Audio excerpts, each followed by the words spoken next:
Shalom ou bracha, mes chers amis. Aujourd'hui, je vais vous rapporter la suite de la vie de Rabbi Haim ben Attar. Sans rentrer dans la biographie, nous allons rapporter les grandes histoires de ce grand tzaddik qui a vécu en 1696 jusqu'en 1743. Ce grand rabbi qui est né à Salé au Maroc, il était Rosh Yeshiva d'une grande yeshiva. Et il était responsable de tous les avrechim, de tous les gens qui étudiaient dans cette yeshiva. Et même, il les aidait financièrement et spirituellement, naturellement, il leur donnait de la Torah. Et un jour, le Rav du Beddin du Maroc tapa sur la Teva et il annonce à tout le tzibour, à toute la communauté, Moraï Verabotai, il y a une pénurie de bêtes, d'animaux, étant donné que la plupart des bêtes, des animaux qui ont été abattus, ne sont pas cachers. Seulement les agneaux qui ont été abattus par Rabbi Haim ben Attar. Bon, les gens se sont dit, alors on va jeter les animaux, les bêtes qu'on a achetées et la viande qu'on a achetée.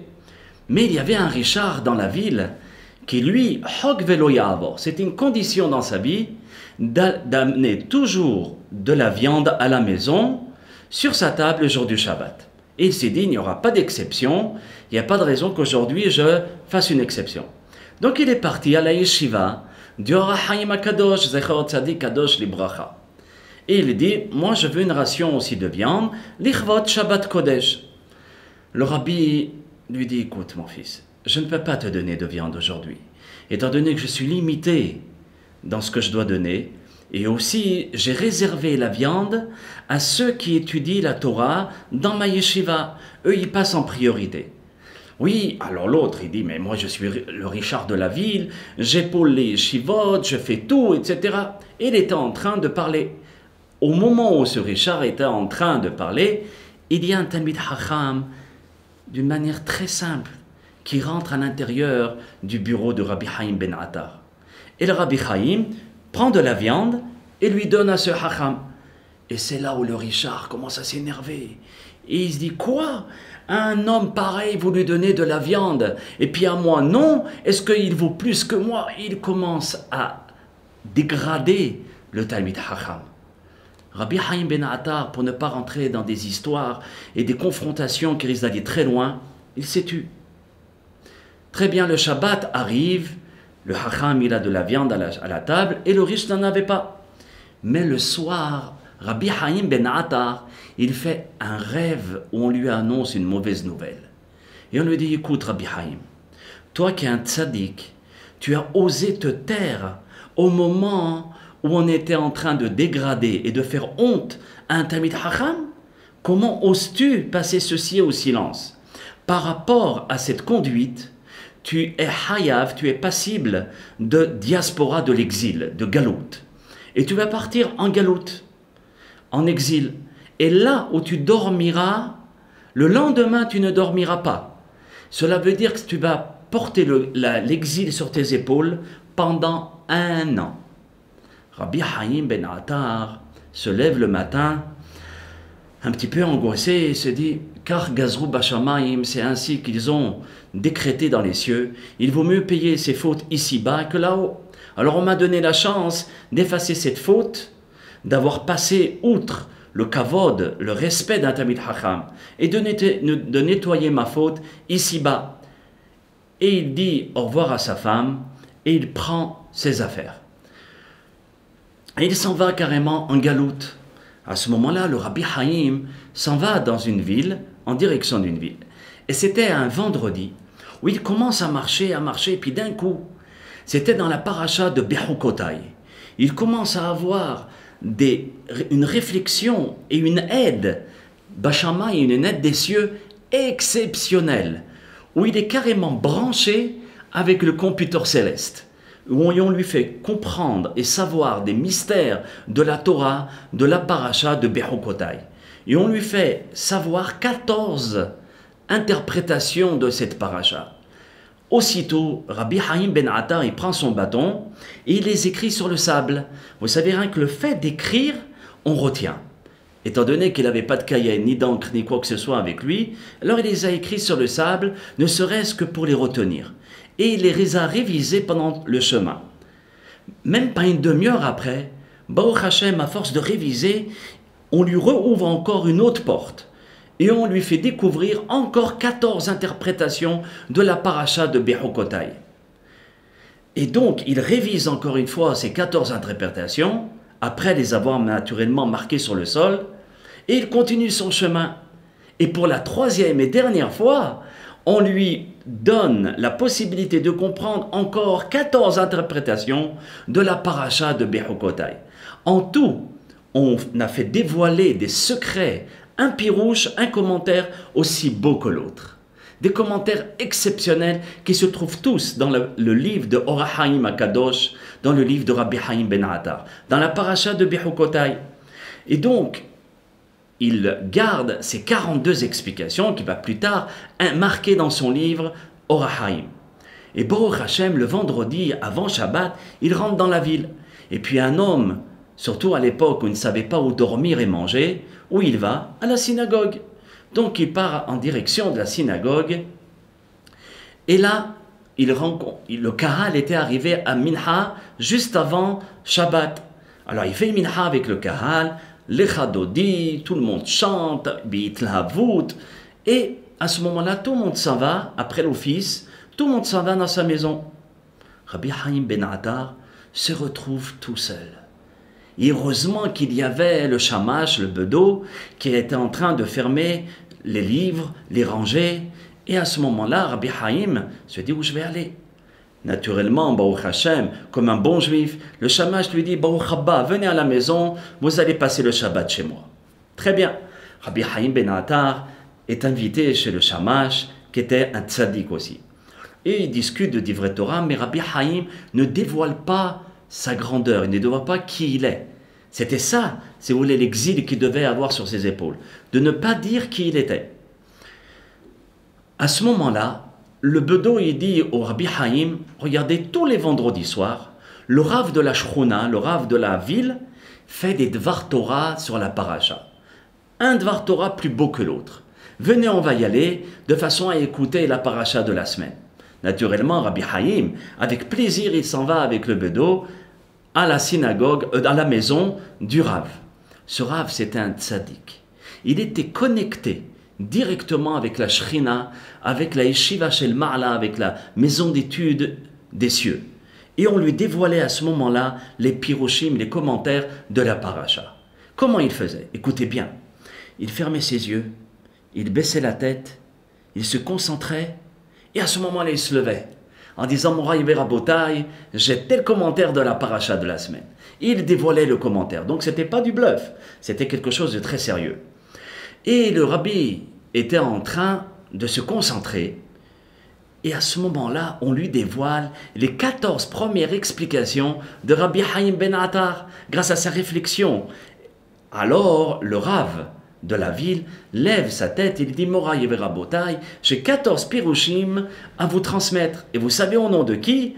Au nom d'un grand tzaddik qui s'appelle Rabbi Haim Ben Attar, qu'on connaît seulement de nom, mais on ne le connaît pas de visage. À l'époque, il n'y avait pas Internet, il n'y avait pas la télévision, il n'y avait pas tous les moyens que nous avons à l'heure actuelle. Et donc, à ce moment-là, Rabbi Haim Ben Attar qui était à côté, il dit quoi? Haim? Haim Ben Attar, je le connais. C'est pas quelque chose de très grand. Et donc tout le monde est en exclamation en disant mais comment cet homme ose dégrader un Talmid Chacham de cette envergure? Et c'est là où tout le monde est en train de lui dire attention, ne parle pas ainsi sur les rabbanim, respecte-les. Bon, Rabbi Haim ne dit rien, il baisse la tête et on parlait de lui, mais lui ne voulait pas qu'on l'honore. Et c'est à ce moment-là que le Rav transmet les 14 explications où tout le monde était vraiment enchanté sur ces 14 explications. Le lendemain, après la Séouda, la deuxième Séouda, après-midi, alors le Shamash, il repropose au Rav, au Rabbi Haim, d'aller chez le Rav de la Shchouna. Mais il lui dit attention, tu ne dégrades pas aucun Rav. Je sais que tu ne t'y connais pas dans l'affaire des Rabbanim ou de la Torah. Je te demande seulement de te taire. D'accord? Le Rabbi Haim lui dit d'accord, je me tais. Ils vont en direction de chez le Rav. C'était bon des deux mondes. Blainara à peine savait où s'asseoir. Et le Rabbi Haïm se faufile pour aller vers à côté du Rav. À ce moment-là, encore une fois, le Rav il baisse la tête, il se concentre et POUM, on lui révèle encore 42 explications de la paracha de Bechukotai. Et il les dévoile au Tzibour en lui disant « Au nom de Rabbi Haïm ben Attar, j'ai entendu dans les cieux ces 14 autres explications. » Et encore une fois, Rabbi Haïm ben Attar, pour ne pas qu'il se remplisse d'orgueil, ou pour ne pas qu'on parle de lui en disant « Ah, c'est un grand tzaddik », il dit « Qui? Rabbi Haïm Haïm ben Attar. » C'est pas...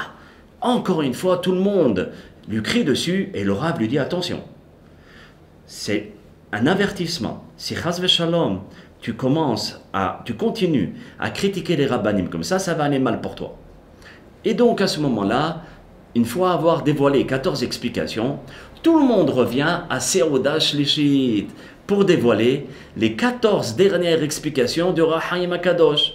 Le Rav se concentre et bam, il donne les 14 dernières explications de la paracha. Et encore une dernière fois, le Rabbi Haïm dit quoi? Haïm ben Attar. C'est là où le Rav dit stop, c'est terminé, je t'ai averti tout à l'heure, on ne peut pas censurer ou bien punir une personne sans l'avoir prévenu. Maintenant, on t'a prévenu, mettez cet homme dans un cachot. Et c'est là où on prend Rabbi Haïm et on le met carrément dans une pièce noire et on ferme la porte. À ce moment-là, le Rav de la ville raconte les 14 explications de la paracha de Bechukotai. Très bien, le Shabbat sort et tout le monde commence à faire Arvit. Bitlahavut, c'était des tzadikim. Faut pas penser que c'était des gens qui ne savaient pas ce qu'ils faisaient. C'est au nom de la Torah qu'ils ont agi. Et à ce moment-là, après Arvit, on commence à entendre des bruits, des cris, des coups de tonnerre, des éclairs, comme si le monde allait s'effondrer. On se dit, mais qu'est-ce qui se passe? Le Rav rentre dans sa chambre et il se dit, je vais aller voir dans les cieux si on peut me dévoiler qu'est-ce qui se passe. Et on lui dévoile, et on lui dit, mais tu ne sais pas qu'est-ce que tu es en train de faire? Il lui dit non. Et on lui dit, écoute bien, tu sais que pendant Shabbat, ceux qui ont respecté le Shabbat, ils ont le mérite d'aller au Gan Eden, au paradis. Mais malheureusement, pour nettoyer leur neshama, après Shabbat et seulement après, on les remet au Gehinam, à l'enfer.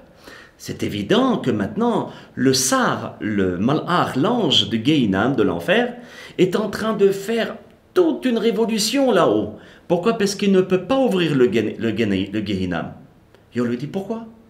Le Rav dit, mais pourquoi il ne peut pas ouvrir? Qu'est-ce que j'ai à faire dans cette histoire? Il lui dit, parce que on ne peut pas ouvrir le Gehinam si le Gadol Hador, c'est le grand de la génération, n'a pas fait la Havdalah. Ça veut dire la bénédiction pour dire, voilà, Shabbat est fini, maintenant nous rentrons dans la semaine. Et le Gadol Hador qui s'appelle Rabbi Haïm ben Attar n'a pas fait la Havdalah. Il dit, alors encore une fois, quel est le problème avec moi? Il dit, parce que le Gadol Hador, il se trouve dans une de tes chambres et il est enfermé là-bas, dans le noir. Comment tu oses faire souffrir le Gadol Hador, le tzaddik de la génération de cette manière? C'est là où le rabbi dit quoi? Et il sort de son bureau, affolé, tout blanc, prêt à s'évanouir. Il dit, Moraï Verabotaï, vite, vite, allez ouvrir, allons tous ouvrir la porte du bureau là où on a enfermé le tzaddik de la génération. Et tout le monde était époustouflé. Et là, il demande, Mehila, Rabbi, vraiment, je n'ai pas voulu vous offenser.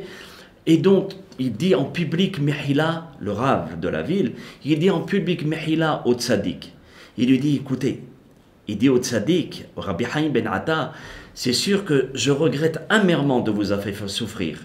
Mais la deuxième bonne nouvelle que j'ai à vous faire, c'est qu'on m'a dévoilé, Bashamayim, dans les cieux, que l'exil qui était sur vos épaules, par rapport à la souffrance et par rapport à la honte qu'on vous a mis, qu'on vous a faite malheureusement, on vous a enlevé tout le reste des mois qui vous restent à vivre dans l'exil et à partir de maintenant, vous avez effacé votre peine. C'est pour cela que vous pouvez rentrer chez vous, Béchalom, et c'est comme ça que le Rabbi Haïm ben Attar est rentré chez lui à la maison, tzaddik comme il était au départ. afin de nettoyer sa faute. Voilà la première histoire de Rabbi Hayyim ben Attar. La deuxième histoire, nous allons raconter dans la deuxième partie de Rabbi Hayyim ben Attar.